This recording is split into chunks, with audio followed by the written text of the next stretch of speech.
Our guest today is the best-selling author of fiction, nonfiction, comic books, and children's books. His series of biographies for young readers, Ordinary People Change the World, includes books about Abraham Lincoln, Sonia Sotomayor, and Rosa Parks. Brad Meltzer, thank you so much for joining me on the Suburban Women Problem. Oh, I've been waiting to come today. You know that.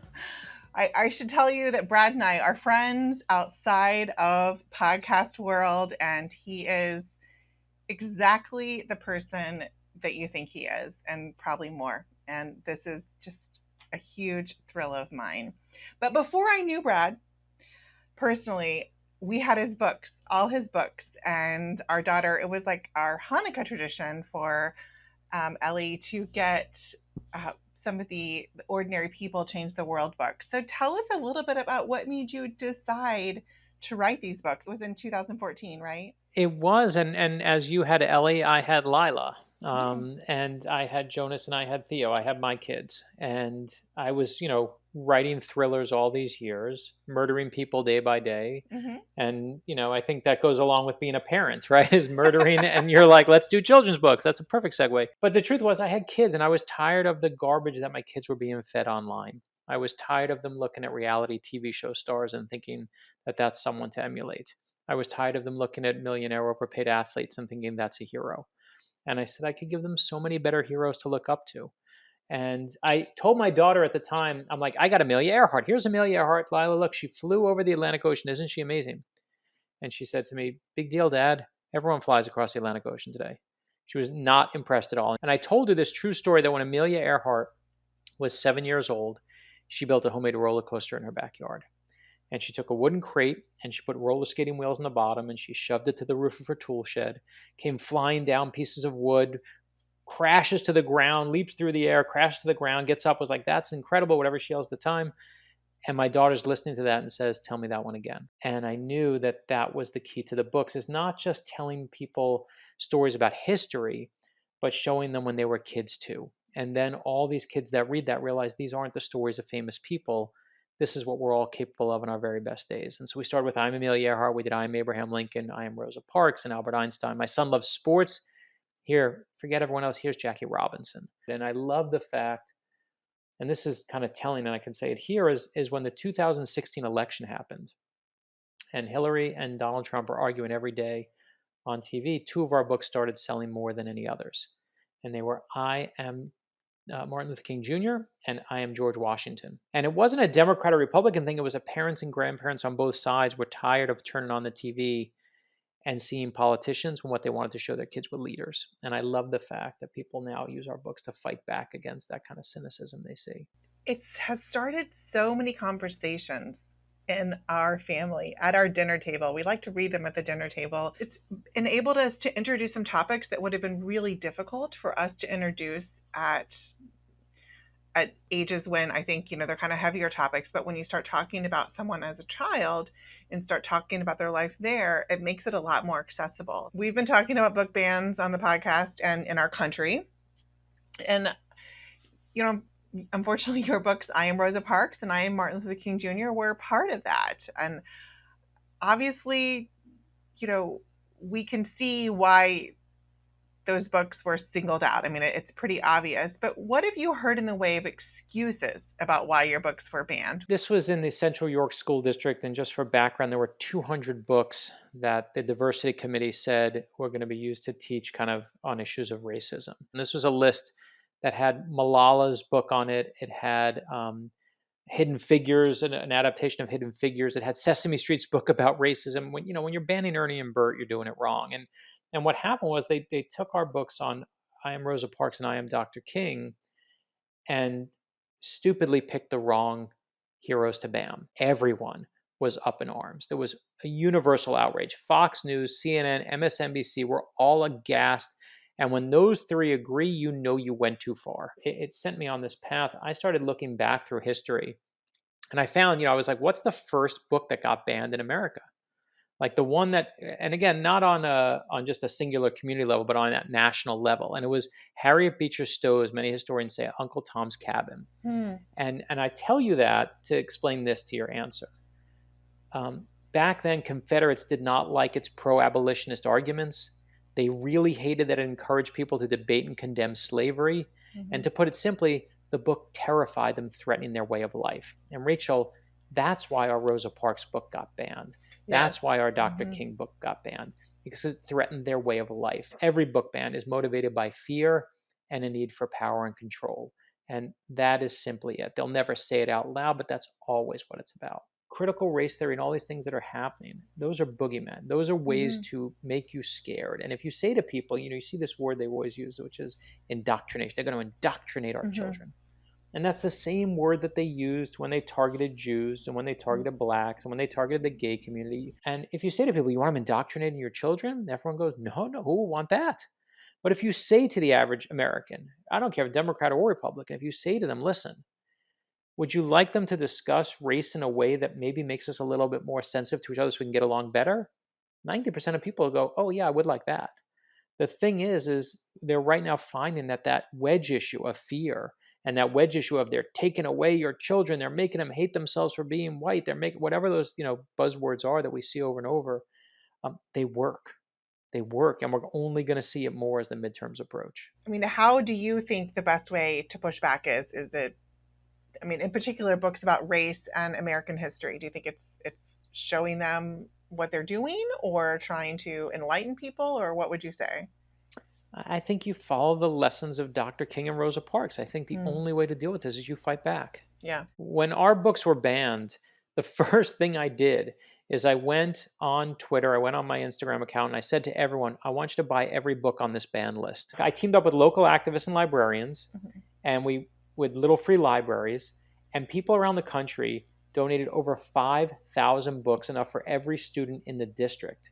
And at the end of the day, that's one thing you do is every time I see a book that's banned, I buy it. I Mhm. buy it immediately. When they banned New Kid by Jerry Craft, I was like, I bought a copy. My son had Mouse when they banned it. I'm like, great, another copy. And I think the other thing you do, and it's the same thing that happened back in the Reagan times. It was this quote I found by he was the head of the general counsel, I think, of the National Association of Secondary School Principals. And he said they asked him as a principal of all the principals, what do you do when you have all these book bans? And his quote was, and this is back in the 80s in Reagan's era, his quote was, as a remedy for such bad decisions, vote him out of office. That's what you have to do. I mean, Mhm. I personally, my fight back is I start publishing books about exactly that issue. We just put out our newest books in the kids' book series are I Am Muhammad Ali and I Am Malala. They were books that I saw Muslims being targeted. I said, okay, I'm going to write books about Muslims then. And I'm going to show you two Muslims that fought back and taught kids how to protest.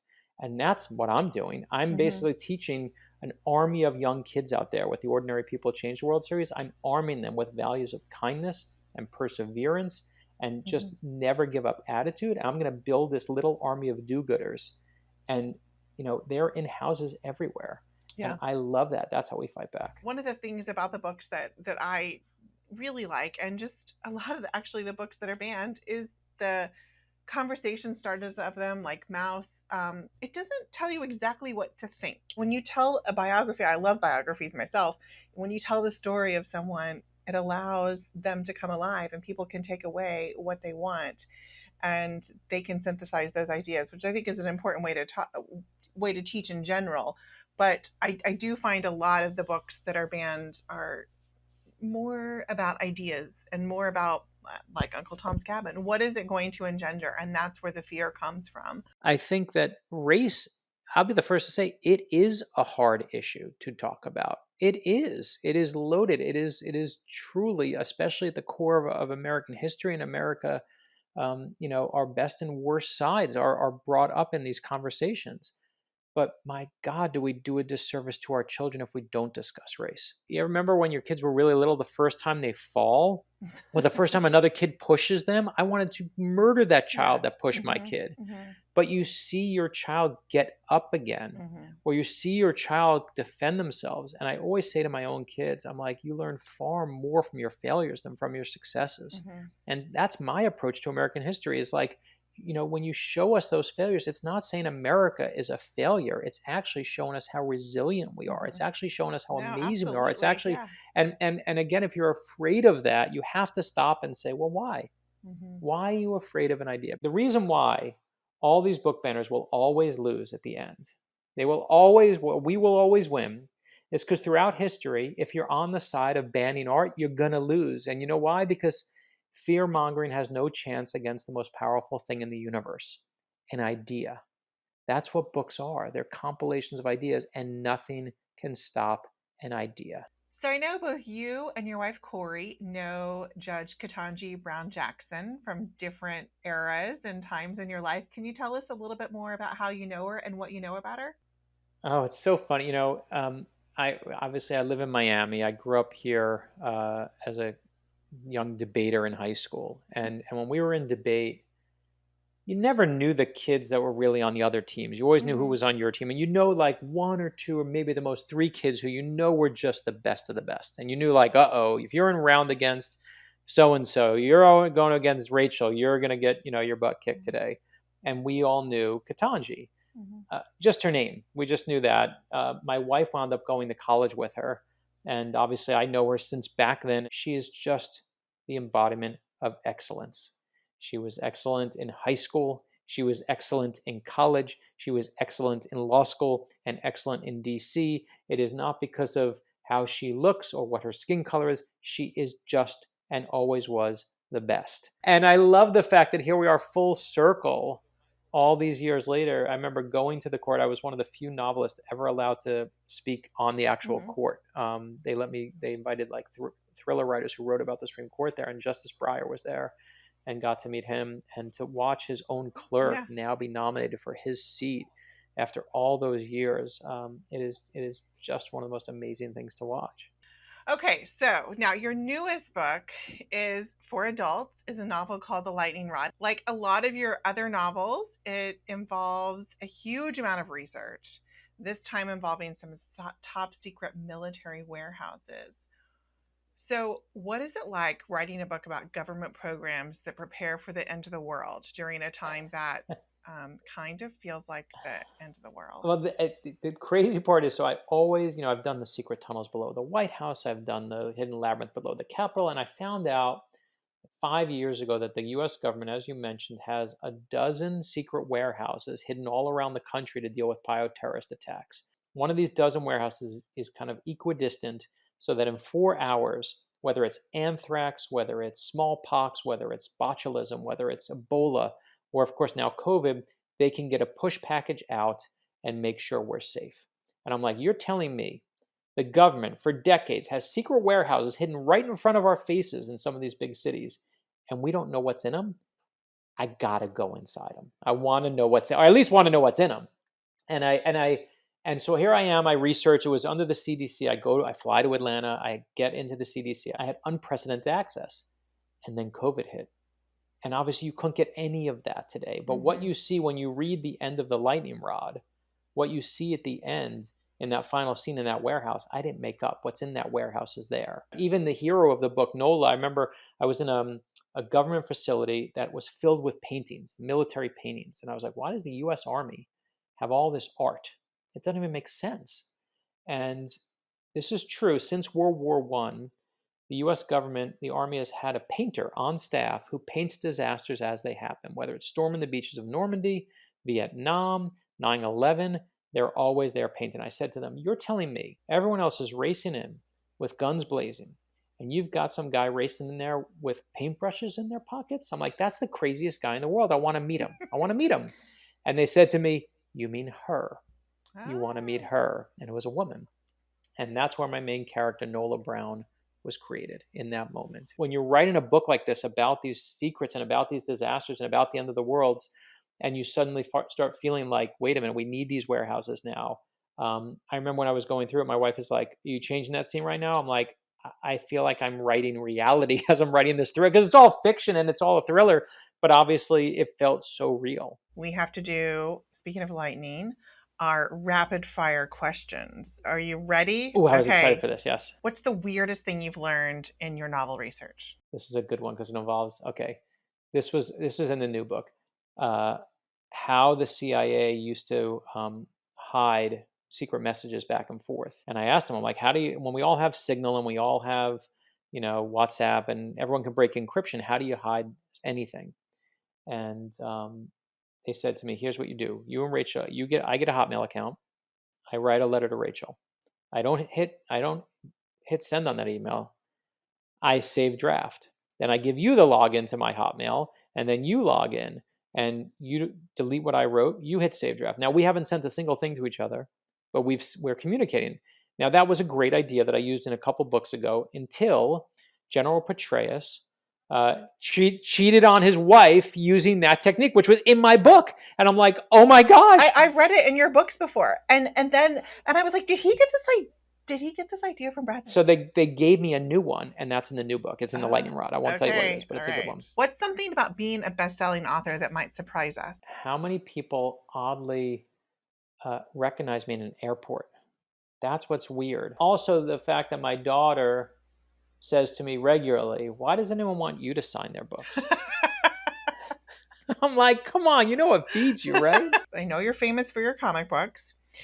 So, if you were a comic book superhero, what would your superpower be? This is our daily argument at our table. Okay, so if you're a real nerd, you just say invulnerability because it's the best Yes, superpower. yes. No one can beat you. So we just take that off the table and say you can't say that. I always want to fly. I always pick flying. My son is always like, but you'll get shot. I'm like, but I'll be flying. Yeah. Of all the people that you've met throughout your career, who made you most starstruck? And you know a lot of famous people, so I can't wait to hear this. It's always the presidents. When you meet a president, you have a story for life. Your time slows down, and every detail. I remember I got a fan letter from President Clinton and one from President Bush, Sr., who passed away, saying they liked the novels. And President Bush asked for a copy and invited me to Houston to come and spend some time. I remember he spent the first 5 minutes of our visit there trying to convince my wife, Corey, that he invented the phrase "you to man." And Corey's like, President Bush invented the phrase "you to man." I'm like, no, he didn't. He's lying to you. We were doing like a literacy event that Democrats and Republicans go to, and he was raising money for literacy. I'm like, he's totally pulling your leg. Forgetting presidents because it's almost unfair. I'm on the Warner Brothers lot, and I see this guy, and I see him, and just because I'm like, oh, my buddy's here, I go to hug him until I realize in the moment from my synapses fire and my arms are about to raise to hug him, I realize this is Brad Pitt and you don't know this man at all. And I was literally like, oh, this is not my friend. That's just the biggest movie star on the planet. So I was truly just dumbfounded. That's an amazing story. If you ran for president, what would your rally song be? Oh, I always think about my rally song. The obvious ones are Born to Run because it's just so good. Yeah. But it's almost been done. I always love the Rolling Stones. You can't always get what you want, but my rally song would definitely be Eminem. Lose Yourself. Yeah. You put that song on like even on the Super Bowl, and I can do 1,000 pull-ups. Like I can do whatever I need to lift. I can lift with that song. So besides your series, of course, what's a great book about American history that we can read to our children? You know what I love? I love James Swanson's Manhunt. They did a kid's book version of it, and it's like part thriller, but it's all real history. It's meticulously researched. He's as crazy as I am about research, and it's all about Abraham Lincoln's murder of all things and the chase and the manhunt for his killers. But along the way, you of course inevitably learn about the man himself. And I think that's one of my favorites. When I think of kids' books, I don't think of kids. I feel like I always give my kids adult books. I'm like, that's how you learn. Like you were saying before, like give them the hard stuff. They'll figure it out. They'll grow from it. Well, that is the end of our rapid fire questions. Can you tell us where people can find more about your work and find you online? You can find me at bradmeltzer.com. I'm at Brad Meltzer on Twitter and Facebook and Instagram and everywhere else in between, even LinkedIn. I just want to say, I love that you're telling people to read The Lightning Rod. I love you for it. It's our new book. It's out now. And I love that they're going to go read, I Am Muhammad Ali and I Am Malala and all the other things we're supposed to plug that my publisher will say plug. But I need to say and leave you with, I love what you are doing here. And I know that you have, as the book bans came on, everyone kind of has that performative allyship of like, I hate book bans. I'm going to hit the like button. And that's not how we stop book bans, hitting the like button. Or even just hitting, taking my tweet and saying, I'm going to retweet that. As much as I appreciate every person who does, of course, but I love that you're encouraging people to show the power of an ordinary person because there's no such thing as an ordinary person. And that's why we put it on the books, right? At the end of I Am Rosa Parks, it says, I am an ordinary person, and I'm proof that there's no such thing as an ordinary person. And I love that you are showing people on every podcast, you can take action. You can go buy that BAM book. You can say, I've had enough. You can vote them out of office. And when you do that, I firmly believe that that's how you change the world. I do too. Thank you so much, Brad. I love you. Thanks for Love you. coming Love you. to the Suburban Woman Problem.